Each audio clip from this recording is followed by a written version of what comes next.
beloved Boss Mike Cervera.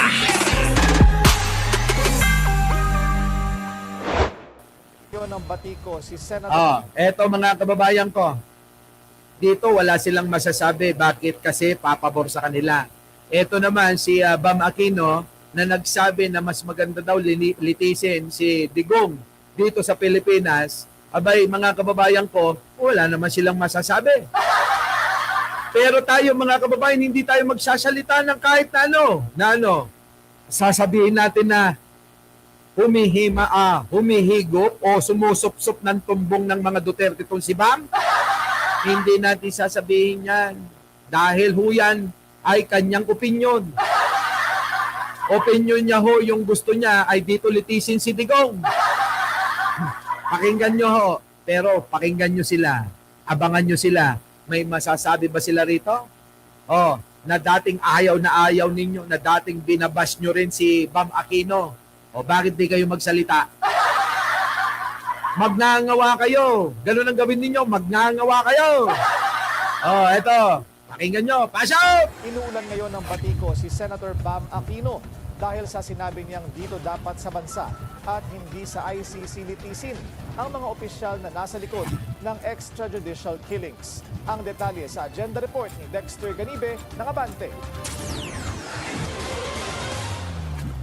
Feeling vindicated ngayon si dating Senador Antonio Trillanes IV. Idol yan si Trillanes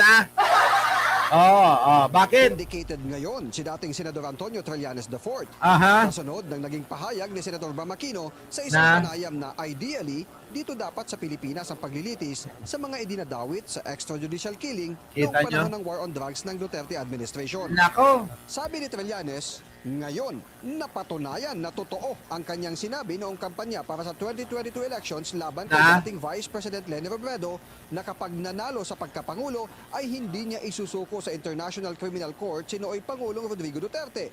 Sandamakmak ang pambaba sa kanya noon mula sa mga kakamping.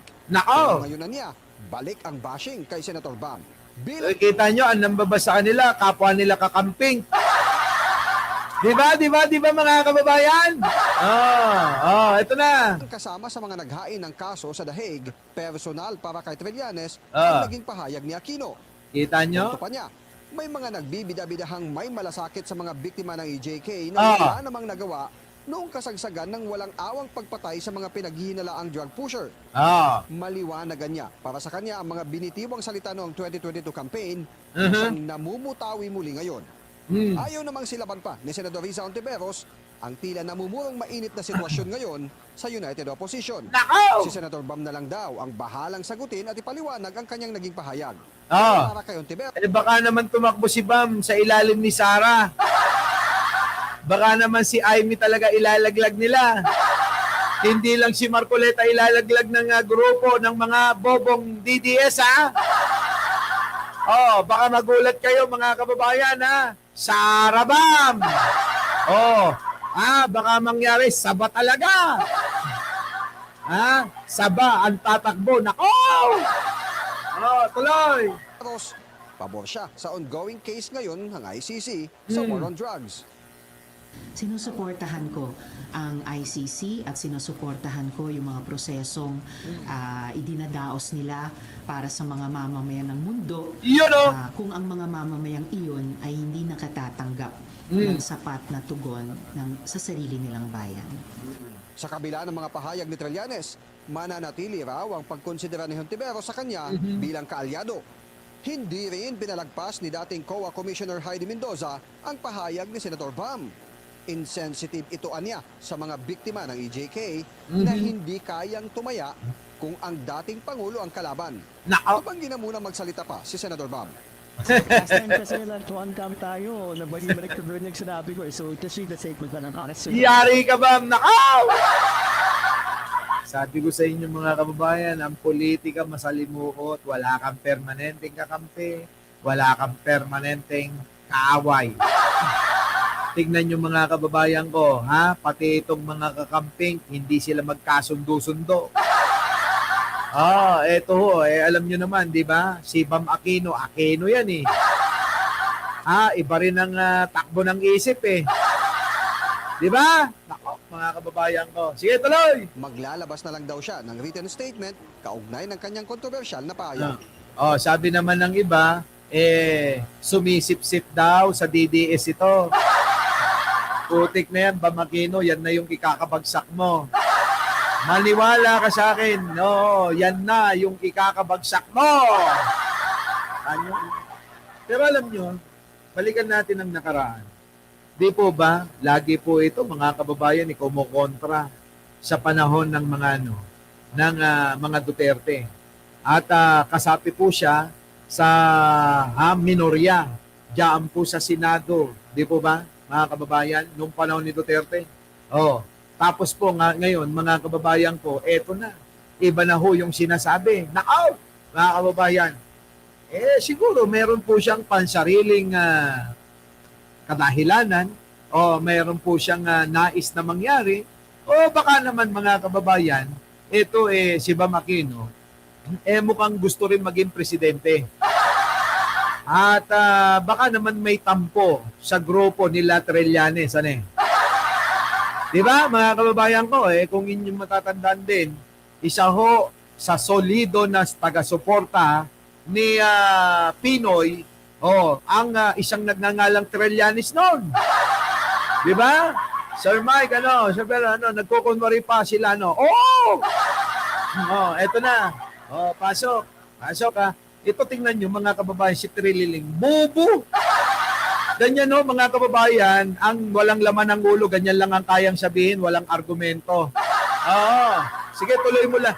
Tuloy mo lang, pinagtatawanan ka namin dito. Bobo, tanga, mangmang. Yan, mga kababayan. Samantala, mga kababayan ko. Eto na. Pasok nga natin to.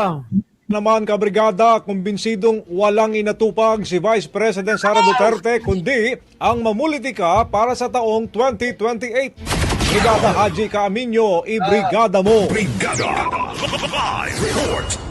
Malinaw para kay House Deputy Speaker Paulo Ortega V na ang pagtiwalag ni Vice President Sara Duterte sa Administrasyong Marcos ay hindi dahil sa prinsipyong pinaninindigan laban sa korupsyon.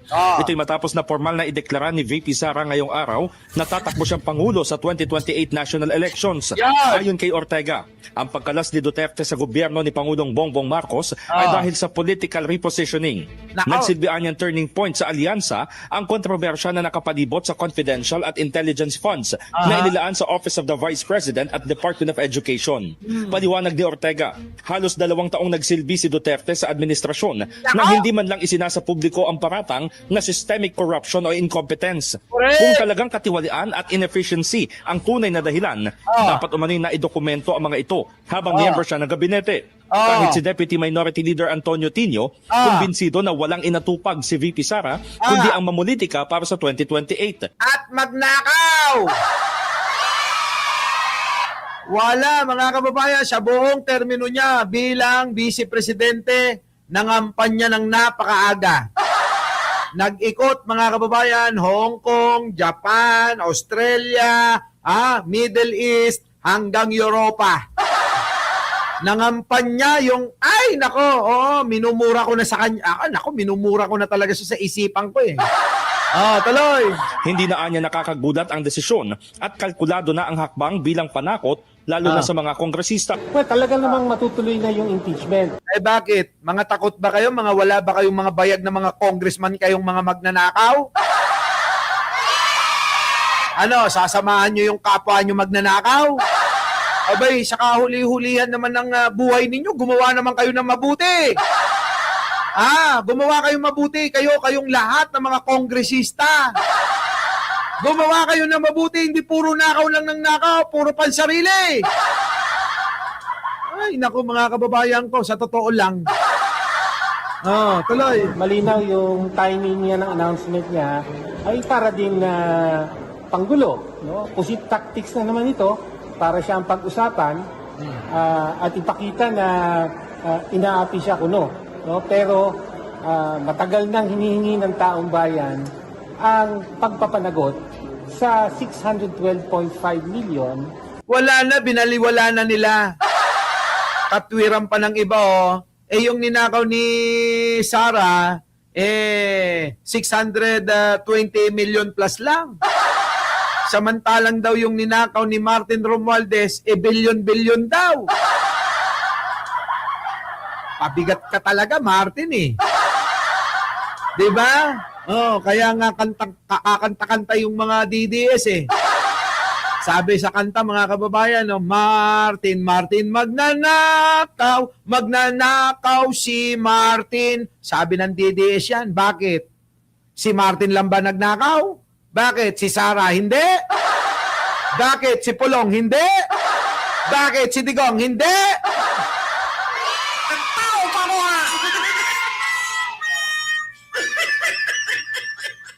Pinagtanggol ko naman pinagtanggol ko naman. Wala na yung my birthday. Oo, wala na. Umalis na yun.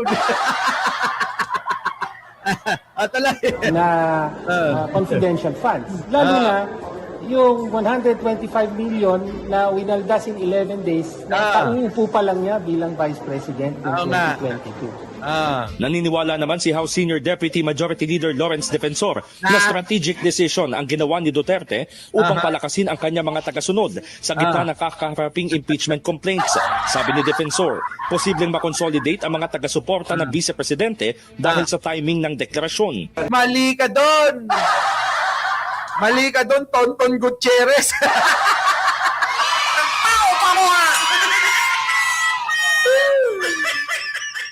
Ito naman si Defensor, para makonsolidate daw, mga kababayan, yung mga taga-suporta ni Sara Duterte, wala na, buwag-buwag na sila, away-away na nga eh.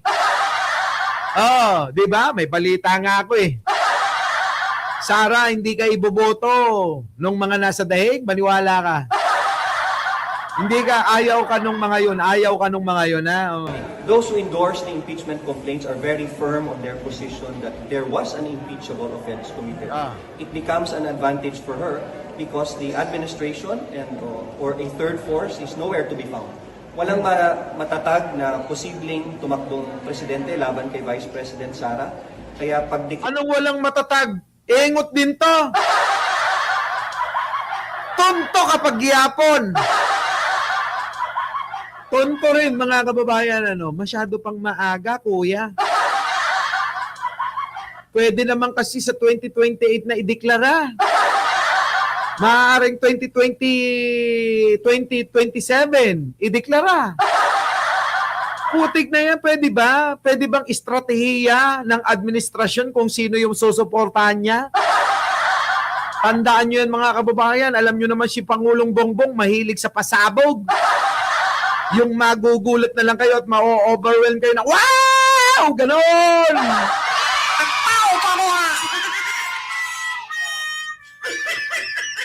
Diba? Diba, mga kababayan ko? Yung ganon, yung wow! Oh. niya, sa palagay ko, it's a natural course for Filipinos to gravitate to the one who is doing well in their ratings. Kaya naging advantage. Ayan, yan ang basihan mo, yung ratings lang.